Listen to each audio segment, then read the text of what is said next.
I Anandane to Jambudagi. To Chanpurdagi Ananda. Ananda Lila Lurik Pada Tengna Baduro. Aina Nangon the Kolam Baduro. Hi. Ananda. Thank you, Ananda. Have you Kari happening? Lusa. Hayo. Ako kumbagi ko school kaway bagi. Ay school ka pangnarawa. School da mingsan gaya da bro. Hoy. Karigi. Moy. Baby school na diya ko. Sarkar ki da diya ba. Sarkar ki mi yam da bada yaba. I sarkar. I do the high school min dalan ko. Moy.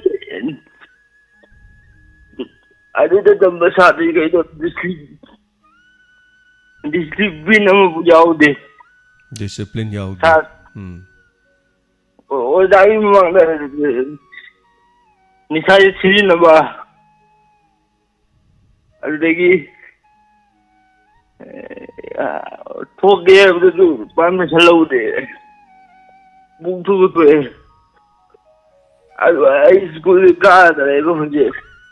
Adu Ananda, boy high school do erasu khara kaba kari tauge. Private school da yadrasu nang na khoi swai da leibo oradine. Private school do aina soidana hainaram gadabani. Aina soidana nangbu swai da oradi larik taman ba yahan gadabani. Swai da private school khoina khangba ko school mayam lei, oja mayam lei. Adagi kariguma nang na leri fibam do ais da IRE da haitare ko. Adagi khongjong standard da the slope land da oirasu aina hainaraga nang buming chalhan ba soidana ngamni ai swaida leibo oramadi adubu ai certificate pa ko adu ai kari muksu kana basu kari muksu phangde ada school kaya ngai da ko moina scholarship ki dahi amada bali singa ni ki school ka na ki subsidy kare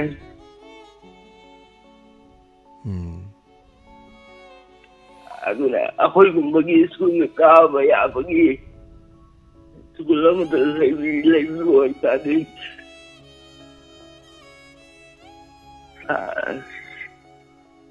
ta da wa gadda bani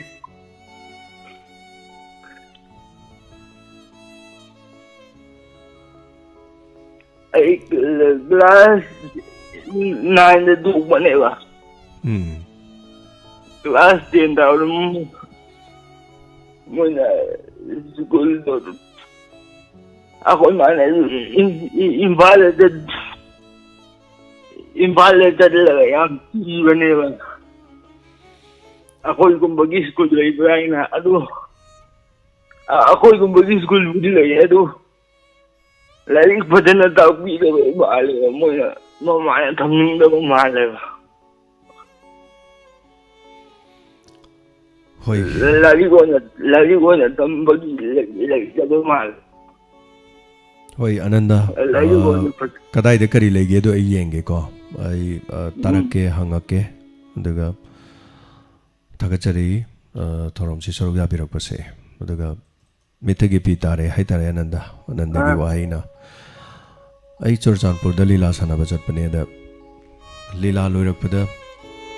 omsilaga mayam panamana aiga photo kapna ba mayam michali che mayam maru mapang sing na aiga selfie kapa khotpa mayam tawe bus su thogalaga koi mathang lila amasu watliba yam kuina su sondhaba yadraba mayam sina photo kap tawgi khotawgi aina Churchanpur da lakpada mayam panamak loina omsilaga leiba aduga mayam maraktu da khwaidagi maning da angang amakak aina uzay ado angang dune Ananda aise masi kitang mimana jadre haitare masasi koi chingba khotpa tawbudo sumai sum tawbudani ada magi mawongdu mana nopet toroga chingaga leiba mana su aiga photo kapninge aduga aingonda suma changaga kongninge haitare maramdi masu inspector te yengmani na haitare aina mayamdu loina hantoe mayam tangai bi khom tangai bi khono loina khanto omaga khwai maningda leiba mabo aina hana konjalle aduga nang ai khangbarane haibda khangi inspector te yaini haire mana ingonda ada ina luna mabu kolaga thambirambani adu somdo mayam photo kapse haramadagi mamu thogle adagi channupi amakhak haitare amakhaksu ai la e haibadu da mati satpa ngamjada ba haitare ne adun atoppa amagi managanda mu poraga lakpa sondana bus na start torabani horon khongabani chalase na haiba adu kandu da ichannupi du so aiga muktang photo kaptoine na poraga lai ne photo kape channupi du so ada inaunu pasina hairina mana hojik moi gumba chi school ming chanbe yadde adu sarkar ki school dadi ming chanbe yai sarkar ki dadi yai private school dadi makhoi gumba yadde habani am sengna kan school da makhoi gumba si oza sing na haina daba gira kari gi avoid tawbiri no makhoi kari gi like tamba yaroi tuino marol senga so sengdrasu like ki knowledge to the pb yaidana aduga ananda nahangna swaida leiramba thobalda leiramba oiba taradi aina soidana maki school amada ming soidana sanbiramgani aduga soidana nahakpu tamba yabagi ayaba piramgani aduga Churachandpur da oikibani na ingonda gidi yamla lap kibana maram oiraga haitare adubu ai yengjage kari lege adu daida no daida tamba yaba yadris kari gino haidana adaida da marma pang ayam khangna jaba khara leijai nhan so yam thengnarakpa yum da su sangjarami Churachandpur da mapam duda ayamna changjarami yam yengjarami yam ngana chali pung ani ahum hena mafam adu dai koi chang dana leirami haitare tubina phamaga leirakti new market adagi kathel da ko Churachandpur dagi habirakpudu larik tamningi haibani school ama da private school daga tamningi ada school daga su noknaba khotpa mimana da ba yarakanda komai oini yengna ba leir kana gumadi mimana da ba urakanda makho ten nokpu su yawe kana gumana di saringai thaingai pusalakanu hangoi gaina haibibasu yawi madu thadokpigedabane madu wakhaldo aduna sanatoi mimana da mawong da masu leijai adubu kayam nungsige da diamond da laagane lupa chama piba laiba hadaksu mamana baga laaga span mama tor laksarim niko thamoi du da minungsi migi mateng pangge haiba wakhaldu madu thamoi seng na lupa chama pirugen la ine madugi lupa chama do ina awana du da mu yohonjari ne punsillaga loina make haitare ko imana jadraba ngaktagi adugumba school du da leiradi tamjage adubu aina tabadadi adugumba school du da imana daba ngaktani na ningthi nungaina larik takpiram dong mande larik phajana takpada tamningi haibani hojik mimana daba mayam as angokpani hojik migi scientist oira abani adagi tongan hai singba kayamarum ekhoina ngamdaba kayamarum tawkhalaine makhoida tonga isorna piba extraordinary moida leiba moida piba leiba larik tambabu kari tawi haige adu mayam maraktuda mit ujadaba mi du di moigi braille script nama leijai hariba do moi school da available oi de haragadi nungaite habai wani adu chumnagi para takpada dum phajabai wani mana masa chingbagi khotpagi maron thokjadaba ning thinungai ba mai mowong phibam kaijaba du di mayam ubiyo debo tamgam brane hojikpo hojik ngangna biriba leibiriba tabiri mayam ponomuksi adom adongi icha dubu adom na poklakadoriba natra lakadoriba sagai da lakadoriba icha singdubu norman ngakta pokkane na leibibraba norman polak treng khalajine adom huntokadraba icha haisidi chamanai mama mapagi mafamdadi kaibenye jo koina yamna hanthana kanaju ai chawaro le amai chawaro kanaju bohemin poteba aphabjalo ni ngaktaneba adena yamna chumi habiri ba famda tamno ai tabai tare isada thokina duma adudagi ngasbawa kun chathidra adigi mana pukal chawkada dukan da pot helai so hara londe hingdamne khare kare nabi khare lakna gum moy nabi ninchida na tawni haba moy na ninchida ga mama ai thamoi da jam piende ba kana ju oi hin pote ba ꯆꯥꯛꯁꯤꯅ ꯁꯨꯝ ꯅꯨꯡꯉꯥꯏꯖꯗꯗꯅ ꯑꯩ ꯁꯨꯝ ꯍꯥꯏꯖꯔꯛꯄꯩ ꯋꯥꯅꯤ ꯊꯥꯒꯠꯆꯔꯤ ꯍꯥꯏꯕꯤꯔꯤꯕ ꯑꯩꯈꯣꯏ ꯌꯥꯝ ꯊꯦꯡꯅꯖꯩ ꯁꯨꯃꯥꯏꯅ ꯍꯦꯟꯅ ꯑꯩꯈꯣꯏꯒꯤ ꯃꯤꯌꯥꯝ ꯅꯣꯔꯃꯦꯜ ꯂꯩꯔꯤꯕ ꯄꯨꯟꯁꯤꯁꯤꯗꯒꯤꯅꯦ ꯃꯈꯣꯏꯅ ꯌꯥꯝ ꯍꯦꯟꯕ ꯌꯥꯝ ꯂꯩ ꯃꯤꯅ ꯇꯧꯕ ꯉꯝꯗꯕ ꯀꯝꯄ꯭ꯌꯨꯇꯔꯗꯒ ꯄꯥꯏꯗꯅ ꯐꯣꯇꯣꯁꯣꯞꯇꯒ ꯑꯔꯣꯏꯕꯤ ꯍꯦꯛꯇ ꯑꯩꯈꯣꯏꯗꯩ ꯍꯦꯟꯅ ꯍꯩꯕ ꯑꯗꯣꯝꯗ ꯍꯦꯟꯅ ꯍꯩꯕ ꯃꯤ ꯌꯥꯝ ꯂꯩꯌꯦ ꯃꯤꯃꯥꯟꯅꯖꯗ꯭ꯔꯕ ꯅꯤꯡꯊꯤꯖꯅ ꯂꯥꯏꯔꯤꯛ ꯇꯝꯕꯤꯔꯒ ꯃꯈꯣꯏꯒꯤ ꯑꯇꯣꯞꯄ ꯃꯐꯝ ꯆꯥꯕ ꯑꯃꯗ ꯄꯤꯔꯨꯀꯥꯟꯗꯅꯦ ꯑꯩꯈꯣꯏꯗꯒꯤ ꯍꯦꯟꯅ ꯃꯇꯤꯛ ꯆꯥꯅ ꯊꯕꯛ ꯇꯧꯕ ꯂꯩꯌꯦꯕ ꯑꯗꯨꯅ ꯈꯤꯇꯪ ꯃꯤꯃꯥꯟꯅꯖꯗ꯭ꯔꯕꯗ PWD ꯍꯥꯏꯇꯥꯔꯦ ꯃꯌꯥꯝꯅ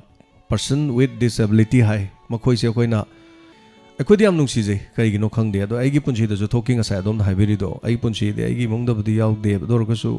ꯌꯦꯁ ꯑꯩꯒꯤ ꯏꯃꯨꯡꯗ ꯑꯃꯁꯨ ꯌꯥꯎꯈꯤ ꯑꯩꯒꯤ ꯏꯈꯨꯔꯥꯒꯤ ꯃꯆꯥ ꯑꯃꯗ ꯌꯥꯎꯈꯤ ꯑꯗꯨꯒ ꯆꯍꯤ 4-5 ꯁꯨꯕꯗ ꯂꯩꯈꯤꯗꯦ ꯅꯥꯔꯛꯄꯗꯒꯤꯀꯣ ꯑꯗꯣ ꯌꯥꯝ ꯅꯨꯡꯉꯥꯏꯇꯖꯥꯠꯅꯤ ꯀꯧꯕꯗ ꯈꯪꯉꯤꯕ ꯑꯩ ꯈꯣꯟꯖꯦꯜꯗꯣ ꯑꯗꯨꯒ ꯑꯩꯈꯣꯏꯅ ꯃꯥꯁꯤ ꯃꯥꯏ ꯏꯃꯣꯁꯟꯁꯤ ꯌꯦꯡꯒꯦꯅ ꯃꯌꯥꯝꯅ ꯂꯛꯅꯕ ꯍꯥꯏꯇꯥꯔꯦ